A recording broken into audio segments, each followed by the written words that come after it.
Okay, so we're discussing Salah, and we saw the importance of Salah. We looked at this hadith and various ayat as well, where Allah subhanahu wa ta'ala has mandated Salah on all the messengers, the mighty messengers. And we looked at this hadith that the first thing, a person will be taken to account on the day of judgment is his Salah. Now, if it is fine, he would have passed. If not, mushkila.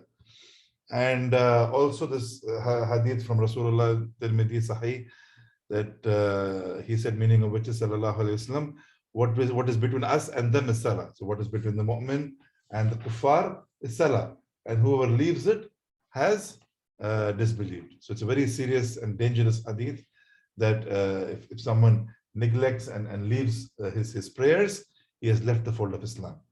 And like we said, Sheikh bin Baz rahimahullah has a very strong fatwa in this regard based on all the ayat and the evidences in the hadith that even if you leave one salah, you have left Islam. Now, we want to now move on. Before we look at how to pray salah itself, right? We want to look at an aspect which comes before it. It's a condition without which salah is not accepted, which is purification. Now, so if somebody is impure, he doesn't have Taharah, as we call it, his salah is not accepted. So before we look at how to pray the way of Rasulullah sallallahu alaihi wasallam, we want to look at how Rasulullah purified himself and what we mean by purification. Now, so we're going to look at something called Taharah, and this is an Arabic word. Taharah is to purify oneself, to be pure, to be in a state of purity. Now, and that is primarily achieved in Islam through Wudoo or Ghusl. Depending on the situation the person is in, he would require Wudoo to enter Taharah or to be pure, or he or she would require Ghusl. And we will see both of this and how to make Wudoo and how to make Ghusl the way of Rasulullah sallallahu alaihi wasallam. First of all, Taharah. Now, and we must understand that usually Muslims think when you talk about Taharah, and for those of you who know this word and purity, you automatically think of Wudoo, bodily and physical purity. Now, but Taharah in Islam is of two types. One is a moral purification. Before you can physically purify yourself, a Muslim or a Muslimah should have purity of the heart. The heart should be clean and pure. Pure on what? On Tawheed. And the impurity in this case is what? Kufr or shirk and nifaq and so on. And you have studied this, or you will study this in Tawheed, inshallah.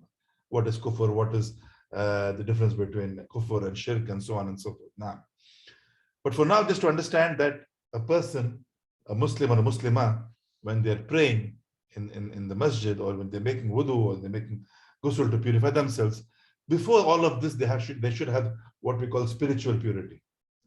So the heart should be pure from shirk and from kufr and from nifaq. Now, for example, there is no point for a person who goes to the graves and worships the graves, for example. Please mute the microphones. Please keep your microphones on mute. So there is no point of this person going to the graves and worshipping the graves now and then going and praying in the masjid, even if it is masjid haram, because his heart is not clean. His heart is not purified from shirk, and Allah will not accept his salah or his wudu and ghusl, whatever he does. Now, and one should also have, as part of the moral purification or spiritual purification of the heart, he should be pure from any anger and hatred towards his Muslim brother. So you should not have anything against the person standing next to you in the Jamaat when you're praying salah. So this is moral purification. 2 points. 1, purifying your heart from kufr and nifaq, and 2, purifying your heart from any anger and hatred you may have for your Muslim brother. Here by Muslim brother, I don't mean your blood brother, that is included of course, but any Muslim brother, your friend, your colleague, your partner, anybody. Now, so this is moral purification. And what is physical purification? This is what we mostly use when we think of Taharah, right? Is that one is purified from any acts which break this physical purification. Now, things like urination, sexual intercourse, and so on. These are acts which break your Taharah. So you should be free from these acts. This is called physical purification. And also removal of any najasa. Najasa is again an Arabic word. It roughly means dirty things or dirty materials, unclean stuff, yeah, like urine and feces primarily. Now, so these are things which cause najasa. So you should remove this and be purified from najasa to achieve physical purification. Primarily on your body, on your clothes, on the place you're making salah, for example, yeah, this is physical purification. Right? So the moral purification is by having tawheed and having love for your brother. And physical purification, you achieve it through wudu or ghusl, depending on the situation. And we will see this inshallah. And brothers, we should understand that cleanliness in Islam, it's part of our iman. It is part of our iman. Yani with this COVID, right, with what's happening with the COVID situation and everything, and there's a heightened awareness, largely amongst the kuffar, that you should wash your hands and keep your place clean and your body clean and your hands clean. We know this already. As Muslims, we've been doing this for centuries. It's part of our iman. That is why a Muslim, and if you go to a Muslim's house, it should be neat and clean. You visit your Muslim's desk in the office, it should be neat and clean. A Muslim should look neat and clean. He should look jameel, beautiful. Rasulullah says in the hadith, Allah subhanahu wa ta'ala is beautiful and he loves beauty. To beautify yourself with neat clothes, having a shower day. See, there's something called hygiene and there's something called beautification. These are two different things. Hygiene is something, yani, second nature. It is something required. Like having a shower every day. This hygiene. You don't need to be told about this. A person needs to shower up and freshen up. But applying ittar, applying perfumes, yeah, wearing a nice outfit, ironed, cleaned, pressed, this is beautification. Styling your hair, oiling your hair, you're oiling your beard. These are beautification aspects. But hygiene is like having a shower every day, cutting your nails, keeping them neat and clean. The parts of the fitrah, as you will learn, inshallah, I think in level 2 maybe, if I don't remember right. The parts of the parts which are natural inclination, fitrah, like removing of the pubic hair, cutting the underarm hair, cutting your nails. All this is this goes without saying. For a Muslim, this is hygiene. You should see when you see a Muslim, you should know he's a Muslim because of his appearance. So cleanliness, brothers, is part of our iman. So we want to look at wudu now, first of all. So I hope it's clear. Taharah is clear. And we're seeing what is wudu. So if somebody asks you, let's say in the office, before Salat al-Dhuhr, you go to make wudu. So let's say you have a kafir colleague and he asks you, what are you doing? Why are you doing this? Or even a Muslim, a new Muslim, for example.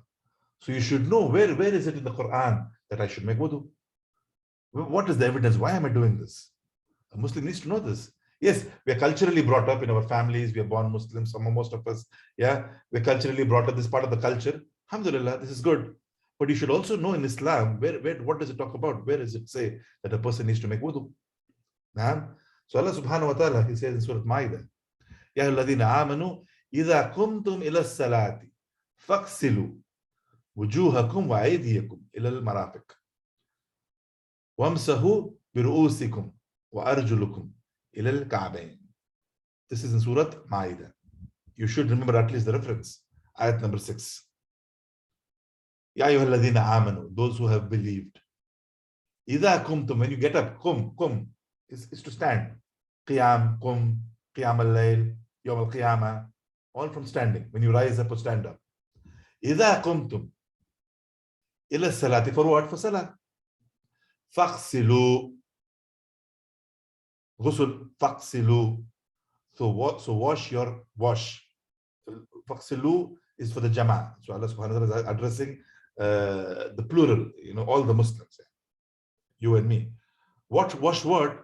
Wujuhakum, your faces, wa'aydiyakum, and your hands. Ilal marafiq, including the elbows or to the elbows. What else?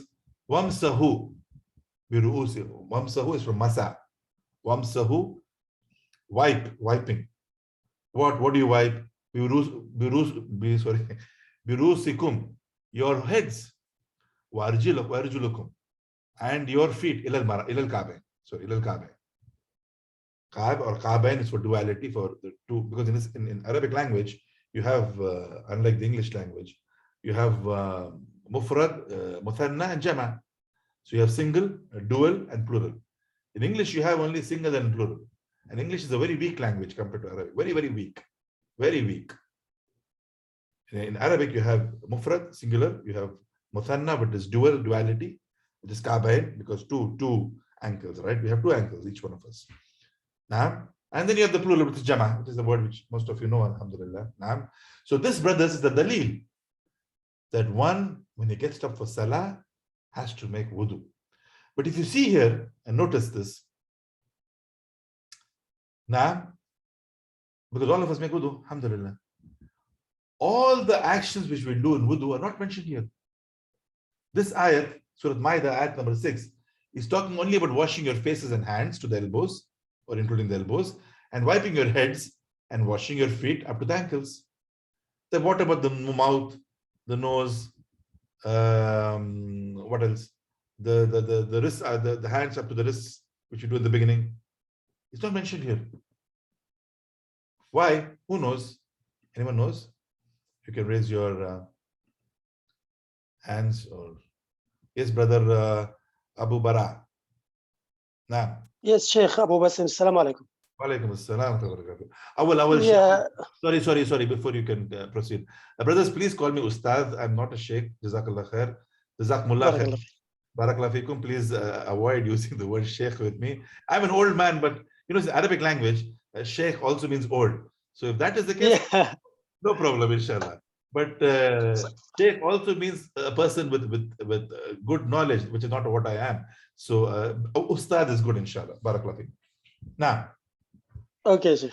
طيب, first I have a question. Okay, sure. Or it's a note. I just noticed it now. Even I read this ayah since long time, but I notice it now. I hope I share it. This ayah, فاغسلوا وجوهكم وأيديكم إلى المرافق. Wash your faces and hands. And there is wipe برؤوسكم, يعني your head. This one only, you wipe your head only. This is instead of washing the face and the hands and the legs, it's also wash. So the wash also for legs to ankles. Nah. So what is your question? No, this is not question. It's just a notification. I noticed now. This أرجلكم إلى الكعبين, it's not related to امسحوا برؤوسكم. It's related to, yes. How do we know this? How do we know this? Okay, I have a question. Actually, how do we know actually, I just try to concentrate in the language, the Arabic language. When I see أرجلكم, it's related to وجوهكم وأيديكم. It's the same إعراب. It's same. I don't know what English, but it's the same one. But رؤوسكم, it's مجرور, and وجوهكم is مرفوع. So it's different. I just noticed it now. Alhamdulillah, Jazakallah khair. Jazakallah khair, Abu Basim.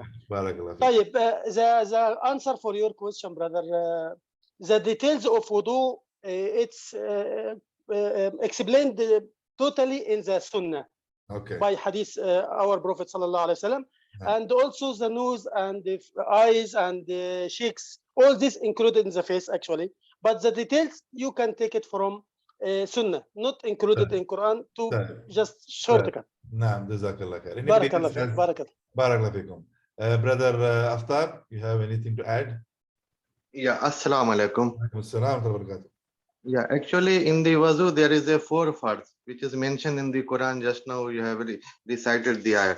In wudu, if we have minimum some maybe less water or something, at least this we will four things we will cover. It is the first, it is necessary. Other is sunnat, it will increase the ajra. Naam, ahsan, jazakallah khair. Alhamdulillah. So the brother got it right. Also the previous brother, jazakumullah khairan. So these are the critical aspects of the fard or the obligatory aspects of wudu. So if you do this much, your wudu is complete and you can pray. But as Muslims, we want to follow the whole sunnah, of course, alhamdulillah. So the other aspect, as we will see, inshallah, we'll see in detail how to make wudu. So those are the acts of sunnah, which is we want to do, because we want to have a kamil, a complete wudu and following of the sunnah. But like the brother correctly said, if, for example, you don't have water or the water is less, if you do this much, alhamdulillah, you can pray. You can pray, you can touch the mushaf and so on and so forth. Okay, we want to proceed. So this ayat, brothers, you should not forget, inshallah. Also, in terms of merits of wudu, and this hadith is in Rawah Muslim from Abu Hurairah radiallahu an, that he reported that the Messenger of Allah sallallahu alayhi wasallam said, meaning of which is, when a Muslim or a believer makes wudu, and okay, the word in the Arabic language is wudu, because there is two things. There's also a word called wadu, and we should know this because people from the subcontinent, India, Pakistan, Sri Lanka, they may make a mistake in this case. There is a word called wudu, and there is a word called wadu. These are two different words, and they mean two different things. What is the difference, Ustad? Wudu is the action which you do. The act, washing the hands, the face. This is wudu. And the material which you use for making the wudu is wadu. So water is wadu in this case. You use a tumbler or something, a mug or a faucet. This is wadu, part of wadu. So don't make a mistake when you say I did wudu, or instead of saying wudu, and if you say I did wadu, this is wrong. Grammatically it's wrong, and also it means something different totally. So there is a difference between the dhamma and the fatha. I hope this is clear, inshallah. So what is the hadith? When a Muslim or a believer makes wudu and washes his face, every sin committed with his eyes is washed away from his face with water until the last drop of water. And then when he washes his hands, every sin committed with his hands is washed away from his hands with water, with the last drop of water. And when he washes his feet, every sin committed towards which his feet have taken him is washed away with water or with the last drop of water, until he comes out pure from all sins. Allahu Akbar. Yani, brothers, I want you to ponder upon this. Think about this hadith. We are washing our body parts to logically, physically purify ourselves. And a bonus which Allah is blessing us with, and this is one of from the mighty generosities and blessings of Allah upon us, is that even the sins which we committed with our eyes, with our hands, with our feet, are being washed away. Allahu Akbar. But these are minor sins. These are minor sins.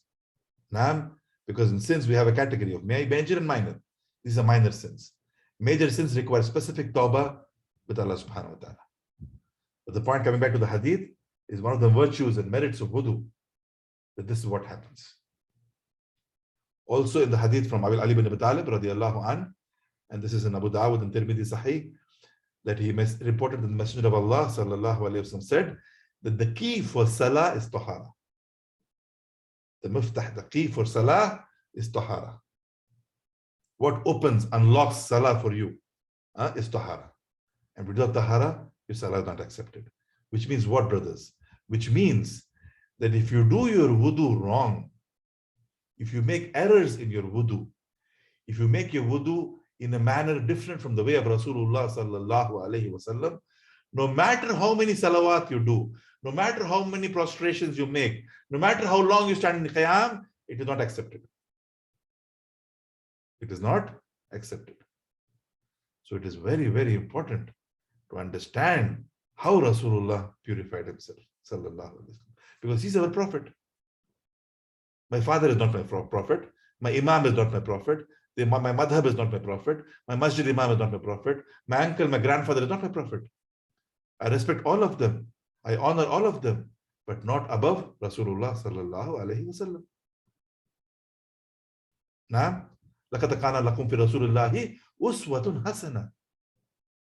Wherein in the Messenger of Allah, you have the most excellent example to follow. So these were some, there are many more, of course.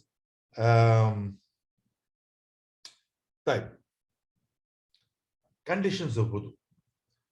Every act of worship in Islam, be it wudu, siyam, zakat, sadaqah, salah, hajj, umrah, has certain shurut or conditions, as we call them, which happen before the act of worship. These are a prerequisite. It's a requirement for you to be able to do the act of worship. Now, without that, without these conditions, the act of worship is null and void. It is batil, rad, rejected. So what are the conditions for wudu? First of all is the niyyah. Niyyah. The niyyah is the intention, we call intention in the English language. And what is the intention? To attain taharah. What is the correct manner to make niyyah? Who knows?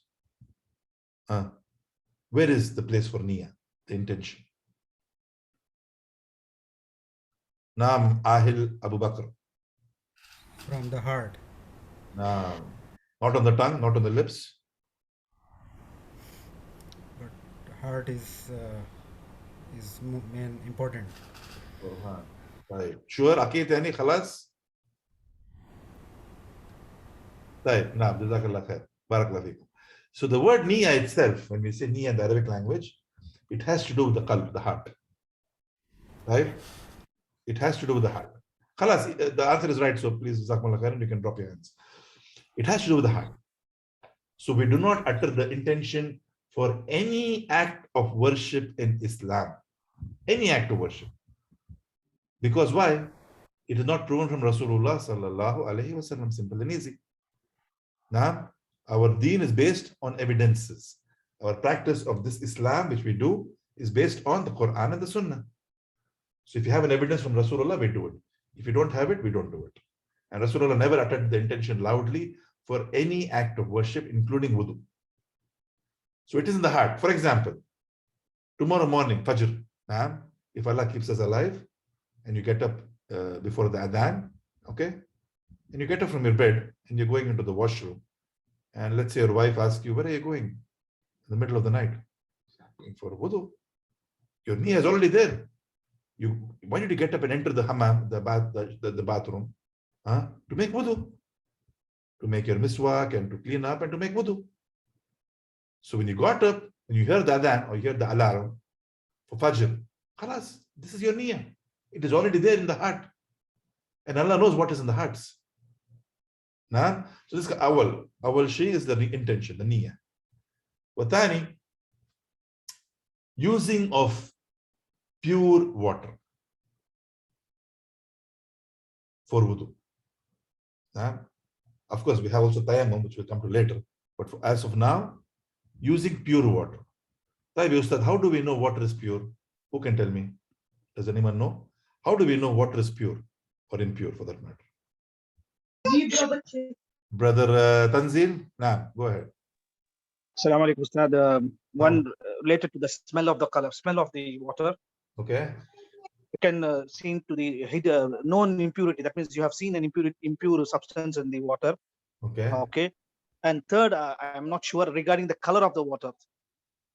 The color, smell, and you said visibility. You missed one more thing. Visible impurity, yeah. Okay, that's acceptable. But I'm looking for something else as well. Color, smell, and what? Brother Arif Noah. Nah. If the taste is not good, it means that it's not pure. Where is who answered me? Arif Noah answered me. Okay, Ustad. Thank you. Assalamualaikum. Please raise your hands only. Sorry, please raise your hands. Allow me to mention the name and then give your reply. And then unmute the mic. Do not answer out of turn. Jazakumullah khair.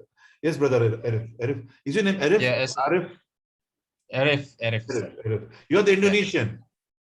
Yes, exactly. I'm from Indonesia. Ahlan wa sahlan. Naam. Go ahead. Thank you, sir. So, as addition from the previous brother mentioned, the test of water is the original test of water. There is no sweet or salt. Sweet. Yes. Thank you. Yes. So the smell, the color, and the taste. This should not change from its native state. And the brother mentioned, Arif mentioned one important point: the original or the native taste. Why? For example, if you're in the sea, you're in the sea, you're in a boat, whatever, let's say your ship sank, and now you're in a boat, and you want to pray, you want to make wudu, and there is water all around you. Is this pure or impure water? Pure or impure water? Water, brother. Okay, Farhan, I gave you a chance before. Brother Bassam Hagos. Bassam, I hope I got your name right. Hello, assalamu alaikum. Walaikum assalam wa barakatuh. I had a question from before. I was going to say, Okay. what do you do if pure water is not available to you in your location? Okay. I wanted to hang on to this. We'll come to the answer. I will inshallah address this, inshallah. If pure water is not there, because it's a condition. If pure water is not there, what do you do? We'll come to this. Okay, you would ideally make tayammum, but I will address this inshallah a bit later. But if okay, you can answer, can you repeat your question, please? the question was the sea water. If you're in a boat and this all around you is the sea, Atlantic Ocean, Pacific Ocean, whatever. Can I make wudu with the sea water? Yes. But the taste is salty. There's nothing else. But the taste is salty. But it's still pure water? Why? I would think. Why? Because it's natural. Nah, jazakallah khair, barakallah fikum. Right. Okay. So, like we said, the taste, the color, and the smell from its native situation or native condition should not change. Now, seawater natively is salty. So, as long as it remains salty, it's fine. You can make wudu with this. Barakallah fikum. So, you should not think, okay, Ustad said the taste should not change, but now it is salty. It is not unsalty. So, I cannot make wudu. No. The seawater is supposed to be salty. This is how it is in its natural or native form. So that's fine. Alhamdulillah. Barakallahu fikum. Clear? Type. So this is an important aspect of fiqh, brothers, that you need to know what is pure water and what is impure water. Type. Barakallahu fikum. So like example, I guess some examples there, like rainwater, ocean water, well water. Yeah. As long as the scholars say any one of these three characteristics, the taste and the color and the smell have not changed too much. And to answer the brother's question, Brother Hagos, I think it was, yeah, if there is a small change as a minority, let's say, for example, as an example, it's a crude example, but just to give an understanding, you have a large pond. It's a huge pond. It's a very large pond in the middle of the forest or whatever, yeah. And you're trying to make wudu with this water, which is fine. It's clean, alhamdulillah. But then you see somebody else urinating on it on the other side. He's no urine is najasa. Urine is najasa, impure. So you see him urinating. So can I make wudu with this pond water? Yes, you can, as per the scholars, because the impurity, the ratio or the percentage of impurity is negligible, very minor. It doesn't make the whole pond impure. Naam, Wada, clear? This also should be understood. Right. We talked about this. The other condition, brothers, is that you expose the parts of the body which have to be washed. So, for example, if you're wearing a wristwatch, it's better to remove it. I know you may have a, Apple Watch, which is waterproof, 50 meters, 100 meters, whatever, yeah, right? But this is the point here is not waterproof and not waterproof. The point here is the water needs to touch the parts of your body which have to be washed. The water needs to touch that part, the wrist part, for example. So you remove the watch, for example. You're wearing a cap, you remove the cap because you have to wipe your head, remember, yeah? Likewise, if you're wearing shoes, socks, yeah, you remove them. Socks can be wiped over, we'll come into that a bit later, but as of now, the default condition, you remove them. So the third condition is making sure that you remove the parts, you expose the parts of the body which need to be washed in wudu. For the sisters, for example, nail polish. The coating of nail polish or the paint which they apply on their nails, yeah, this prevents water from touching the nails. So this has to be removed. So if a sister is wearing nail polish and she loves nail polish and her husband loves the color, for example, no problem, no issue, alhamdulillah. But before every salah, she needs to use what they call the nail polish removers, remove the nail polish and then make wudu. She cannot make wudu with the nail polish on, which means the water has not touched the nail, which means her wudu is not complete. But things like what the sisters use, which they call henna, they use these, especially in weddings and for Eid. Yeah, you've seen them, embroidery on the hands and the palms, the back of the palms, on the forearms, yeah, henna. This is fine. This is okay, inshallah, because this doesn't put a layer on the skin and the water still touches the skin. Anything which has a layer, so let's say you're painting the house for the brothers also, and paint gets onto your body. Now, this is a problem. You cannot make wudu now. The water will not touch the skin. So you need to remove this. Anything which prevents water from touching the skin has to be removed. The parts of the body which have to be washed, of course. Yeah. So if you have paint on your torso, on your chest, that's okay. You can make wudu because you're not going to wash your chest. Clear? Wada? Barakallahu feekum. So making sure you remove all that, stuff like paint and stuff like that, all that. Okay. Obligatory acts of wudu. This is from the ayat on Surah Maida. Ayat in Surah Maida. Yeah, which we just talked about in the beginning, ayat number 6, which gives you the evidence of the parts which are obligatory to be washed. Washing the whole face, which includes the mouth and the nose. And this is called istinshaq. Washing and madmada, the mouth you do madmada. We'll talk about this inshallah.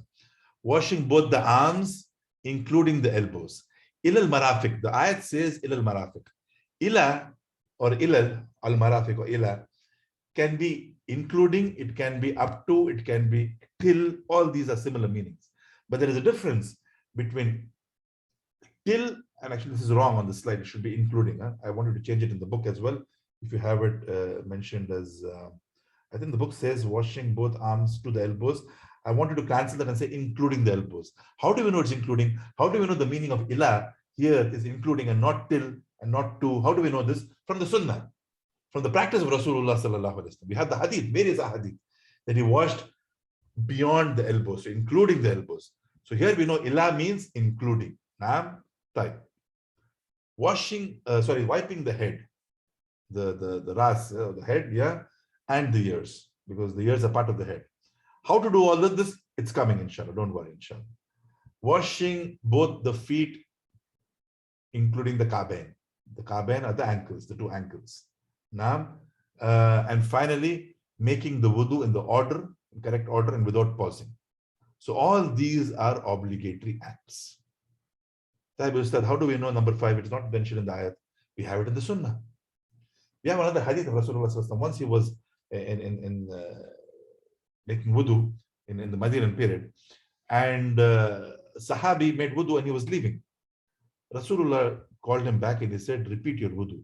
And he pointed to him an area on the Kaaba near the ankles, yeah, where a small portion, which the hadith says in size of a dinar, which is very small, like halala or a fill or something, very small portion was dry. It was not wet. So he said, go back and make your wudu, repeat your wudu. So it means to, so it's very important to make sure that the parts of the body which have to be washed are exposed, and making the wudu in order without pausing. For example, obviously you can't wash your feet before washing before washing your face. You have to follow a particular order based on the hadith of Rasulullah and the ayat. This is clear. If you mess up the order and mess it up, your wudu is invalid. You have to repeat it without pausing. What do I mean pausing? Let's say you're making wudu. You're making wudu, and the water stopped. You're using the tap, the faucet, and the water stopped. And it came back on, but there was a pause. If this pause is brief, and the scholars give the guideline that, let's say you washed your hands now. You washed your hands. Sorry, and after which you're going to wipe your head. But the water ran out. It stopped. It came back on, and your hands are still wet. Now you can continue. This is a brief pause. You continue by wiping the head, no problem, inshallah. But the same example, you wash your hands and the water stopped in the tap. Now it stopped for like 5 minutes, 10 minutes, and you had to call your son and ask him to go and switch on the pump or the motor and get the water running again. And when the water came back on, the water, your hands are dried now. They're dried. You can't see water on them anymore. It's dried because the time was long, for 10 minutes maybe. So now you need to repeat the wudu from the beginning. You can't continue. Now, so this is what we mean by pause. Taib. Okay, we'll stop for now. I just want to post the link. I posted a link on the chat box. This is your test. It's a Microsoft Office forms. I will also post it on the Telegram group. If you're part of the Telegram group, I will also post it there, inshallah. You have time until Yom al-Khamis. Yom al-Khamis is Thursday, 10 p.m. in the night. You need to log in and complete the test. But make it keep in mind that this is a test. So it's a closed book test. You cannot refer to your material. And remember, Allah is watching. And this is the deen. It is not physics and science and chemistry. Now, this is the deen. So if you have learned, alhamdulillah, if you know the answer, give it. If you don't know the answer, don't give it. If you're not in the Telegram group, it's in the chat. It's in the chat utility. You can copy paste it into your Word document or notepad or whatever you have. You can copy paste it. But if you're not in the Telegram group, please join it, because that's good, inshallah, because the other Asad is also, Ustad Abu Musa is on it, Ustad Ibrahim, Sheikh Imtiaz is on it, alhamdulillah, yeah. So it's good to join, but otherwise you can copy it from the chat box. I put it there, alhamdulillah. But you have time, the test will close Yom al-Khamis, 10 p.m. I cannot give you extra time. How can you join? You have to download Telegram application. And if one of the brothers can help him, yeah, brother Nasheed. If any of the brother who's on the group, who's the admin or something, they can help him send the link on the chat box. Jazakumullah khair. Type, but I posted it again on the chat group later. I'm posting it again. Okay, and please finish it before time. I will not give you extra time. Barakallahu feekum. Type. It's very easy. It will not take you too much time. I think there are around 16 or 17 questions.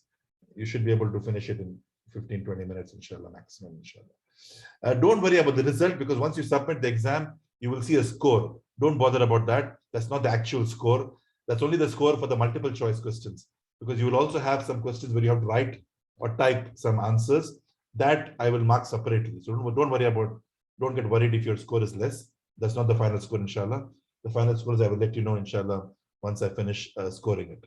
If you have any questions, quickly, Brother Akram, do you have any question on what we covered? Assalamu alaikum, Ustad. I just wanted to know, like, the ruling regarding if animal feeds from the water of wudu, be it cat or dog, is the water becomes najis, or we can still use the water? Good question. So the brother is asking if somebody feeds or drinks from this water, an animal actually. The cat, no problem, inshallah. The cat's absolutely no problem. Even the food, we have hadith for this. Even the food, if the cat eats from the food, you can still eat the same food. The cats are pure by themselves, alhamdulillah. But the dog, no. The dog, no. The dog basically is najis. So you need to clean and throw it. You can't use the same water, of course. And even if it's just a vessel, if it's just a vessel, empty vessel, you need to wash it 7 times, once with sand and then 6 times with water, because the dog is impure. But the cat issue is no problem, inshallah. Wallahu a'lam. Brother Mujahid. Sheikh, one more question, Ustad. Sorry, just one question, please, if you don't mind. Brothers, hang on to your questions. If I can't answer them, write them down, because we'll have a special Q&A session. Well, inshallah, I will address all your questions. Don't worry, inshallah. Brother Mujahid is. Assalamu alaikum. Wa alaikum assalam. Ustad, what's the ruling on washing the beard when it comes to, I mean, the first point says wash the whole face. What about the beard? We'll talk about this when we talk about how to make the wudu, but the beard is part of the wudu. Sorry, the beard is part of the face. The beard is part of the face. So we'll look at this and how to do it when we look at the method itself, inshallah. Wallah. But yes, it has to be washed. Barakallahu fiqh. Brother Farhan? Naam. Yeah, assalamu alaikum, Ustad. Ustad, I just want to know what is the ruling to apply the masa on the socks? Means, it's coming. It's coming. We're going to cover that, inshallah. Hold on. It's coming, inshallah. Barakallahu fikum. Brother Aftab. Brother Aftab, you have a question? No? Type. If Brother Aftab is not there, Brother Muhammad Mohi Abu Bara. Nah. Yes, Ustad. Assalamu alaikum. Alaikum salam. Yeah, I just need to say this action for wudu, the wash for faces and hands and wipe the head and wash for the legs are in the arrangement. It's in Hadith and in the Quran. It's same. You cannot replace. You cannot make legs first and your head second like this. Yeah, We talked about this, brother. We already discussed this. We said one of the conditions is that it has to be it has to be done in order. The further act, it's on the screen, I think. Yeah. Yes, Jazakallah khair. Barakallahu feekum. Jazakallah khair. طيب, brother Waqas. Now, brother Waqas Ahmad. Assalamu alaikum warahmatullahi wabarakatuh. I was reading a book yesterday. It was from the Dawa office in Urdu language, and it was saying that the Prophet Nuh was the first messenger of Allah. So is it right? Brother, is not on the topic, but I will answer your question because we're talking about fiqh now here. But to answer your question, see, we have Allah subhanahu wa ta'ala sent prophets and messengers. Naam. So the first messenger, yes, is Nuh alayhi salam. Okay. What about Adam alayhi salam? He was the first prophet, but not a messenger. There is a difference between the two, and I want you to do research on that and see the difference. But prophets are different and messengers are different. A messenger is a prophet and a messenger, but a prophet is only a prophet but not a messenger. So the first prophet was Adam alayhi salam, but he was not a messenger. The first messenger and prophet as well was Nuh alayhi salam. Barakallahu fikum. Reciting Bismillah is fard. It's mustahab. To answer your question, brother Aftar, it's mustahab. That's the correct opinion. Some scholars say it is fard, but there's a difference of opinion. But inshallah, it is mustahab. But it is good to do it, of course, definitely. And we'll see how to do this if you're entering the hammam and there is dirt, you have the dirt there, dirty places. How do we say Bismillah? All this we will look at when we look at how to make the wudu. Barakallahu fikum. And also, I think Brother Aftab posted the link for the Telegram group. So someone, I think Brother Nasheed, I hope you got that. If you can join the group, I will also post the test quiz link on the group. And please, in the quiz, when you access the quiz in Microsoft Office Forms, the link, write your name exactly how you have registered in Rabwa. Now, do not make a mistake. Do not write half the name, because then I will not know who you are and I will not know how to mark you, and you may lose marks. So write your name exactly how you have registered in the Rabwa Jaliyat office. Barakallahu fikum. Okay. Any other questions? One of the brothers had two questions. I forgot who he was.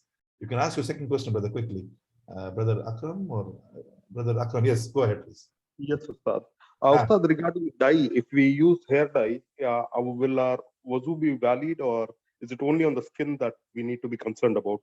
Wudu, not wudu. Wudu. Nah? Yeah, wudu. Wudu. Nah. Because wudu is water which you're using.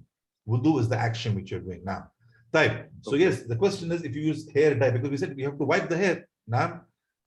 So if it is a dye which, these days you get all kinds of crazy colored dyes and stuff like that with chemicals. If it is a dye which puts a coating which prevents the water from reaching the hair, you need to remove this. Otherwise, your wudu is not done. Because even when you say you're wiping the head, the water should touch the hair. Now, yes, you're not washing, but you're wiping. The water should, the wet hands should wet the head and the hair. So in this case, this is not permissible. But again, henna, for example, henna, because some sisters, some brothers may apply henna on the hair. If the hair is gray, they may change the color using henna or mehendi, as they call it. Yeah, this is fine, inshallah, this is fine. But if it is one of these dyes which prevents water from reaching, then you need to, inshallah, remove it. Wallahu alam. Okay, what am I? Brother Waqas, quickly, last question before we go. Now. Jazakallah, Ustad. Ustad, we are seeing that one of the obligatory acts is washing both feet to the ankles. But I have seen in practice people do some sort of masa on the socks or on the shoes itself. So how yes, brother, masa we are coming. Don't worry, inshallah, we're coming to that. We will discuss that, inshallah. Barakallahu. Right? Okay, so we'll stop for now, inshallah. And barakallahu. Brother Farhan, hang on to your question and write it down, maybe next class or in the special Q&A session, inshallah. We'll see you, inshallah, next week. Don't forget the test, the quiz. Barakallahu fikum. Subhanakallahumma wa bihamdik. Ashhadu an la ilaha illa ant astaghfiruka wa atubu ilayk. Wa akhir da'wana an alhamdulillahi rabbil alamin. Assalamu alaikum wa rahmatullahi wa barakatuh.